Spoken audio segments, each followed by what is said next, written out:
Ceux qui me suivent depuis quelque temps ont bien compris que je ne suis pas un démocrate et je ne suis pas un fanatique du suffrage universel.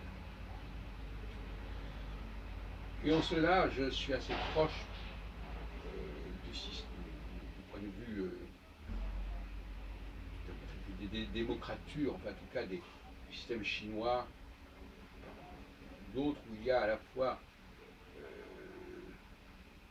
on laisse les gens faire de leurs affaires, mais il y a quand même une emprise politique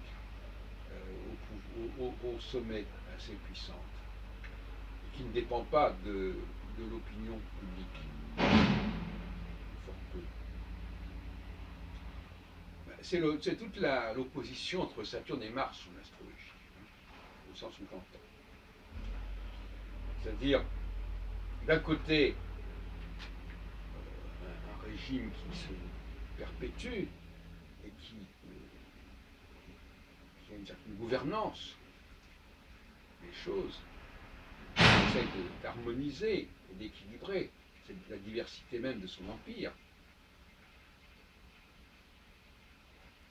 Et comme je disais l'autre jour, un empire, un État ne se justifie que par la diversité. S'il n'y a pas de diversité, pas besoin d'État.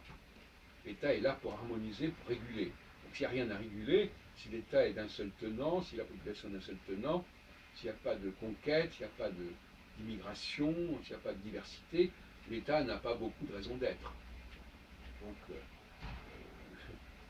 Donc un véritable État, comme on dit, il se développe d'autant plus que la population est divisée. Comme on dit, on divise pour régner, on règne pour diviser. Un mauvais État, c'est un État qui a peur de la diversité. Et avoir peur de la diversité, c'est déjà la marque d'un État faible. C'est pas la diversité qui crée l'État faible, c'est au contraire un État fort qui va se renforcer au contraire par la diversité. D'où mon discours ces derniers temps sur le néocolonialisme, où j'encourage la France à assumer pleinement son histoire impériale, qui n'est pas uniquement son histoire passée, mais qui peut aussi peser sur son futur. Alors,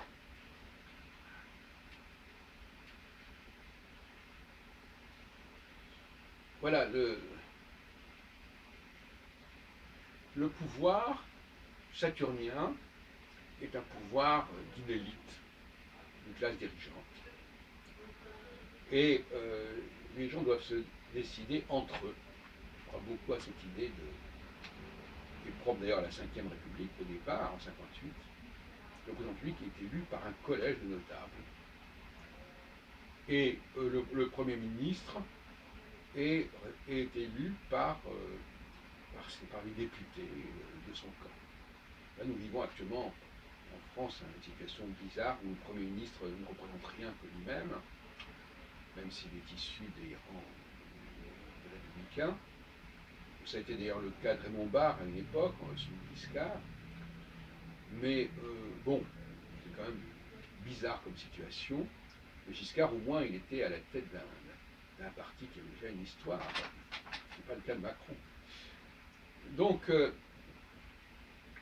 il y a d'un côté donc Saturne, et en bas il y a Mars, qui est la masse des gens, qui ont leurs propres valeurs, effectivement, et qui doivent s'organiser entre eux à un certain niveau, peut-être au niveau des mairies, au niveau des communes, etc. Mais pas au niveau national. C'est toute l'opposition entre jacobinisme et girondisme, pour parler comme Michel Onfray. Et puis entre les deux, ces deux extrêmes sur le plan cyclique, parce que Saturne met 28 ans pour faire le tour ou 29 ans pour faire le tour du zodiaque, et Mars fait moins de 2 ans. Donc il y a une différence de 14 fois plus rapide. Bon, on peut comprendre qu'une planète comme Mars ne correspond pas à la même psychologie mentale qu'une planète qui fait 28 ans. Donc c'est pas du tout le même monde. Ils ne sont pas faits du même bois. Ils ne jouent pas dans la même cour. Puis entre ces deux extrêmes, il y a Jupiter, qui est une planète médiane, qui est avec ses 12 ans, qui ne sont ni les 28 ans de Saturne, ni les 2 ans de Mars. Alors lui, effectivement, il est le centre. Il est au niveau des politiques, il est au centre de l'échiquier. Donc on a le droit à une politique centriste, centrale, comme celle de l'en même temps, de au même moment, il n'y a pas d'incompatibilité, etc. Et d'ailleurs, on vient de voir que M. Juppé vient de rejoindre Macron pour les européennes. Voilà, ce sont les gens du centre. Et le centre, lui, a tendance à dégager, à dire que l'opposition entre la droite et la gauche est dépassée. Autrement dit, que Saturne et Mars, on s'en fout, et on va mettre Jupiter qui va mettre tout le monde d'accord, en quelque sorte, avec bonnet blanc et blanc bonnet. Donc, le Jupitérien, quelque part, il est en lutte avec l'axe Saturne-Mars, c'est-à-dire l'axe des deux extrêmes. Et quelque part, il essaie de couper les lignes entre ces deux armées qui, quelque part, finalement, menacent son statut jupitérien, hein, par le haut et par le bas. Par le bas, parce que le monde martien est à des repères très, très basiques, le travail, le pouvoir d'achat, voilà, etc. La sécurité, hein. Et puis le monde d'en haut, Saturne, lui, il pense à long terme, à des grands horizons, des grandes perspectives, l'expansion, etc., les unions, les fédérations, les empires, etc. Donc là, Jupiter, lui, il est dans une sorte de demi-mesure, un peu ce que j'appelle la chauve-souris, tantôt souris, tantôt oiseau, et ça fonctionne tant que Jupiter est puissant sur le plan yin-yang. C'est-à-dire quand il est en période, alors quand il est en période yang.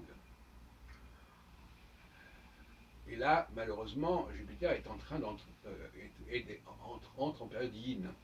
Donc par conséquent, on ne peut pas prévoir des choses très positives pour Jupiter, ce qui va relancer la problématique Saturne-Mars. Jupiter a tendance à estomper et à étouffer.